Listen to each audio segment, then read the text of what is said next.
Hello guys. दोस्तों, खोज पर जो कहानी सुनाएंगे वह बड़ी ज्ञानवर्धक कहानी है। कपोतक की 3 बात अपनी औलाद को जरूर सिखाओ। भिखारी को भी राजा बना देता है ये सीख।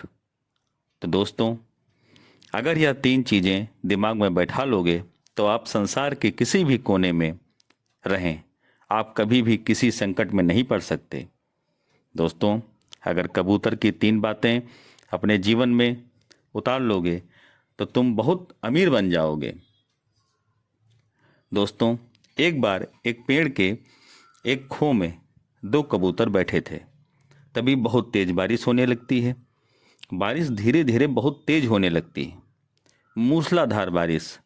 तभी एक तीसरा कबूतर वहां आ जाता है और कहता है, भाई मुझे भी अपनी खो में बैठा लो, मैं भीग रहा हूँ।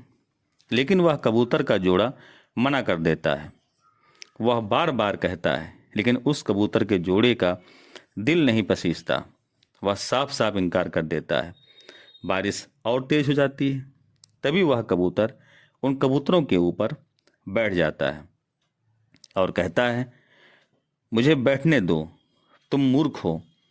लेकिन उसे कुछ फर्क नहीं पड़ता है और वह दोनों मिलकर उस कबूतर को नीचे गिरा देते हैं। वह बार बार आता है, लेकिन उसे हर बार वो कबूतर का जोड़ा नीचे गिरा देता है। अंत में वह नहीं बैठ पाता है तथा मादा कबूतर अपने पति से कहती है कि यह बार बार मुझे और तुम्हें मूर्ख क्यों कहता था। तब कबूतर कहता है कि तुम्हें नहीं पता, एक नगर में एक सेठ रहता था। उस सेठ के एक पुत्र था।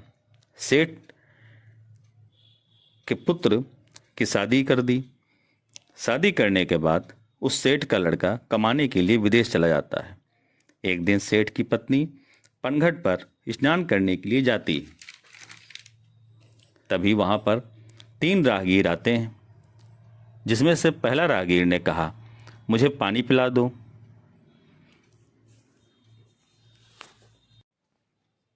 यह कहानी कबूतर अपनी पत्नी को सुना रहा है और कबूतर की पत्नी बहुत ध्यान से कहानी सुन रही है। कबूतर अपनी पत्नी से कहता है कि वह सेठ की पत्नी राहगीर से कहती है कि भाई तुम कौन हो। तब एक राहगीर कहता है कि हम यात्री हैं, हमें बहुत प्यास लगी है, फिर थोड़ा पानी पिला दो। तब सेठ की पत्नी कहती है कि यात्री हो तो मेरे प्रश्न का जवाब दो। यात्री 2 प्रकार के होते हैं, तुम कौन से यात्री हो यह बताओ। वो बहुत परेशान हो जाता है और उत्तर नहीं दे पाता है। तब दूसरा कहता है कि मुझे पानी पिला दो। सेठ की पत्नी कहती है, तुम कौन हो। वो कहता है, हम अनपढ़ गंवार हैं। तब सेठ की पत्नी कहती है कि अनपढ़ और गंवार 2 प्रकार के होते हैं, तुम कौन से हो। वह भी बहुत परेशान हो जाता है और कुछ नहीं बोल पाता है। तब तीसरा राहगीर पानी मांगता है। सेठ की पत्नी उससे भी वही पूछती हैं कि तुम कौन हो। तो वो कहता है कि मैं मूर्ख हूँ। तब वह सेठानी कहती है कि मूर्ख भी 2 प्रकार के होते हैं, तुम कौन से मूर्ख हो। वह कुछ नहीं समझ पाता है और कहता है, मुझे नहीं मालूम मैं कौन सा मूर्ख हूँ।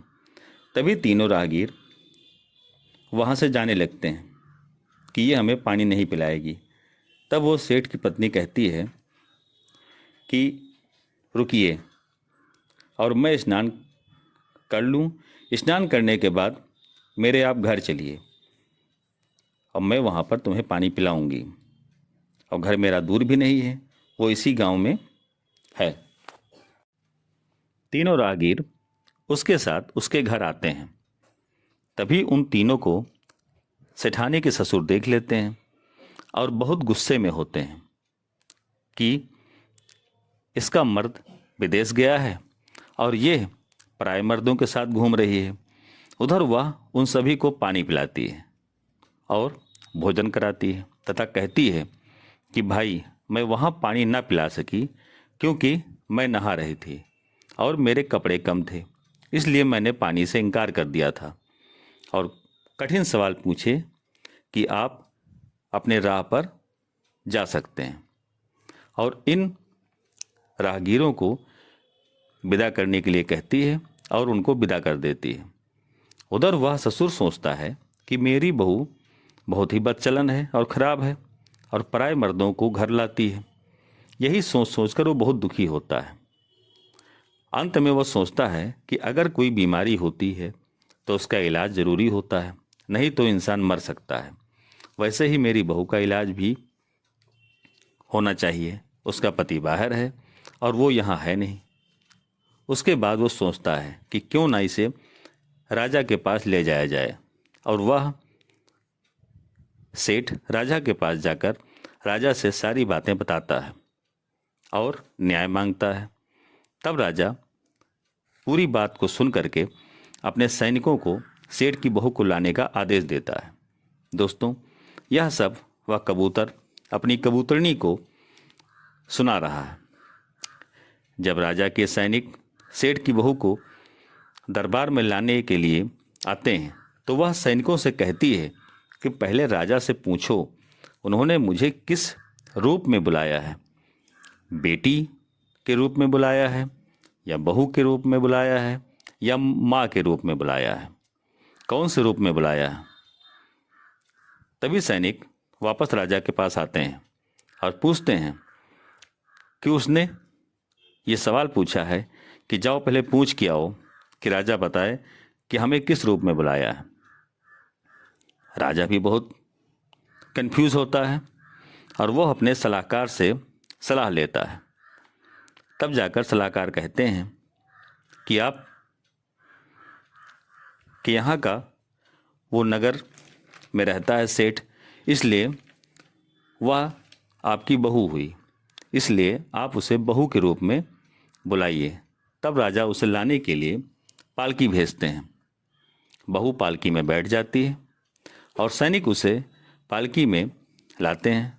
फिर राजा उससे कहता है कि तुम्हारा पति विदेश में है और तुम यहाँ पराए मर्द के साथ रहोगी तो ये बर्दाश्त नहीं किया जाएगा।